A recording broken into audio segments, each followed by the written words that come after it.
بسم اللہ الرحمن الرحیم۔ شروع اللہ تبارک و تعالیٰ کے پاک نام سے جو نہایت رحم اور کرم کرنے والا ہے۔ معزز خواتین و حضرات، آج ہم آپ کو حضرت شیش علیہ السلام کے بارے میں بتانے جا رہے ہیں۔ حضرت شیش علیہ السلام اسلامی اور بائبلی روایت میں ایک شخصیت ہیں۔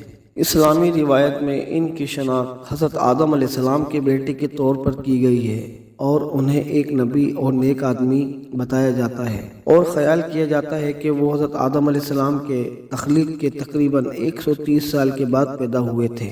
اسلامی روایت کے مطابق اللہ تبارک و تعالیٰ نے انہیں بہت سی چیزوں کا علم دیا تھا، بشمول زراعت، بنائی اور تحریر۔ یہ بھی خیال کیا جاتا ہے کہ وہ مسجد بنانے والے پہلے شخص تھے۔ اسلامی عقیدے کے مطابق حضرت شیش علیہ السلام حضرت آدم علیہ السلام اور حضرت ادریس علیہ السلام کے بعد ایک بھیجے ہوئے نبی تھے۔ آپ کا عدد و شمار تیسرے نمبر پر بتایا جاتا ہے کہ آپ تیسرے نمبر پر نبی تھے۔ اسلامی روایت یہ بھی بتاتی ہے کہ حضرت شیش علیہ السلام 912 سال تک زندہ رہے۔ کچھ اسلامی اسکالرز نے حضرت شیش علیہ السلام کو بائبلی اعلیٰ شخصیت سے بھی جوڑا ہے، جن کا ذکر عہد نامہ قدیم میں حضرت آدم علیہ السلام اور حضرت حوا کے تیسرے بیٹے کے طور پر کیا گیا ہے۔ اللہ پاک نے حضرت شیش علیہ السلام کو ان کے والد حضرت آدم علیہ السلام کی وفات کے بعد انسانیت کی رہنمائی کے طور پر منتخب کیا۔ حضرت شیش علیہ السلام کے بارے میں یہ بھی خیال کیا جاتا ہے کہ انہوں نے سب سے پہلے توحید خدا کی وحدانیت کے تصور کو اپنے لوگوں میں متعارف کرایا۔ حضرت شیش علیہ السلام کو مسلمانوں میں بہت زیادہ عزت دی جاتی ہے۔ اسلامی اور بائبلی روایت دونوں میں ہے۔ حضرت شیش علیہ السلام کو ایک شخصیت سمجھا جاتا ہے اور ان کی دانشمندی، تقوی پرستی اور انسان تہذیب میں شراکت کی وجہ سے ان کا احترام کیا جاتا ہے۔ بہت سے اسلامی علماء نے ان کی زندگی اور تعلیمات کے بارے میں بہت کچھ لکھا ہے اور ان کی میراث آج تک لوگوں کو متاثر کرتی ہے۔ حضرت آدم علیہ السلام کے انتقال کے بعد حضرت شیش علیہ السلام نے ان کی ذمہ داریوں کو سنبھال لیا۔ اب تبلیغ کا کام حضرت شیش علیہ السلام کو کرنا تھا۔ ادھر قابل جو نرم زمین میں جا آباد ہوا تھا، اس کی اولاد نے فتنہ فساد اور سرکشی کی زندگی کو اختیار کیا۔ انہوں نے قتل و غارت گری کا بازار گرم کر دیا۔ یہ لوگ آدم علیہ السلام کی قوم کے پاس سے گزرتے تو وہاں بھی فساد مچاتے۔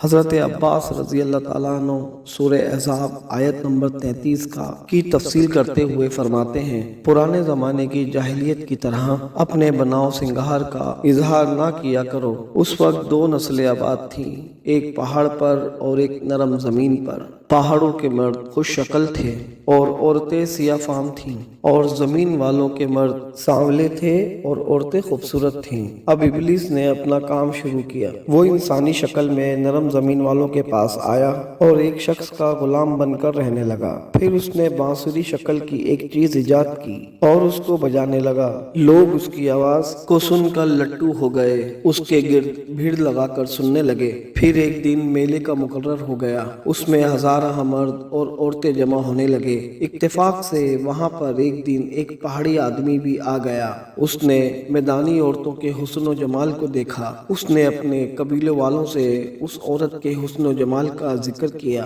اب وہاں کے لوگ کثرت سے میدانی علاقے میں آنے لگے۔ اس طرح آہستہ آہستہ مردوں اور عورتوں میں تعلقات بڑھنے لگے اور اسی طرح بدکاری اور زناکاری عام ہو گئی، جبکہ یہ سب کام حضرت شیش علیہ السلام کی شریعت میں حرام تھے۔ حضرت شیش علیہ السلام اپنی قوم کو سمجھاتے رہے کہ وہ ان شریر اور فسادی لوگوں کے ساتھ میل جول نہ رکھیں، لیکن شیطان مسلسل انہیں ولغلاتا رہا، یہاں تک کہ حضرت شیش علیہ السلام کے ساتھ بہت تھوڑے لوگ رہ گئے اور قابل کی قوم میں بہت اضافہ ہو گیا۔ لوگ یوں ہی اپنی زندگی بسر کرتے رہے، یہاں تک کہ اللہ تبارک و تعالیٰ نے حضرت ادریس علیہ السلام کو مبعوث فرمایا۔ اللہ تعالیٰ نے انسانیت کا آغاز کرتے ہی انبیاء اکرام کا سلسلہ شروع فرمایا۔ انبیاء اور رسول پے در پہ آتے ہی رہے۔ کہا جاتا ہے کہ کم و بیش 300 رسول اور انبیاء کی تعداد 1,24,000 سے زائد ہے۔ گویا اللہ تعالیٰ نے بنی نوع انسان کو سیدھا راستہ دکھانے کے لیے اتنی بڑی تعداد میں انبیاء اور رسول مبعوث فرمائے۔ قرآن مجید کے بیان کردہ قصے حقیقت پر مبنی ہیں، اس لیے دوسرے تمام قصے اور واقعات سے امتیازی حیثیت رکھتے ہیں۔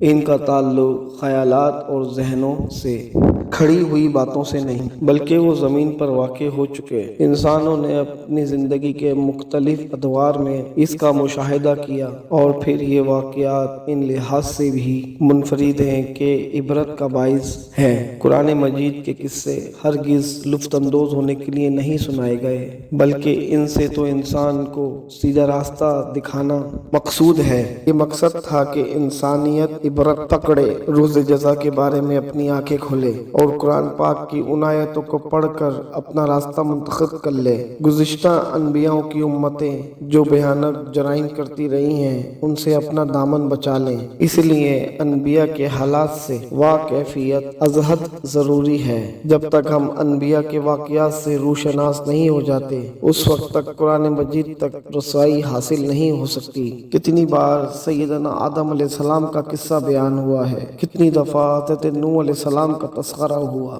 اور پھر اسی طرح موسیٰ علیہ السلام اور بنی اسرائیل کا ذکر آیا۔ فرعون کا واقعہ بیان ہوا۔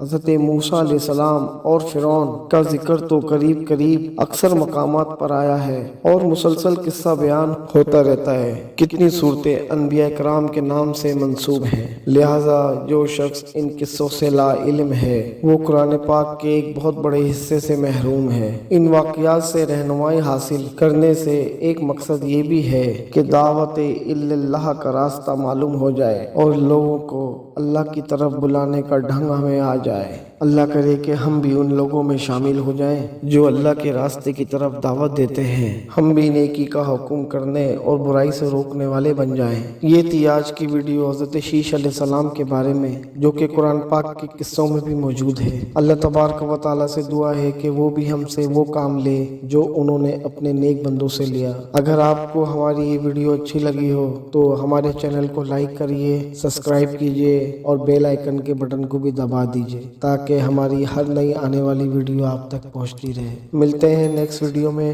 اللہ حافظ۔ اپنا اور اپنے پیاروں کا بہت خیال رکھیے۔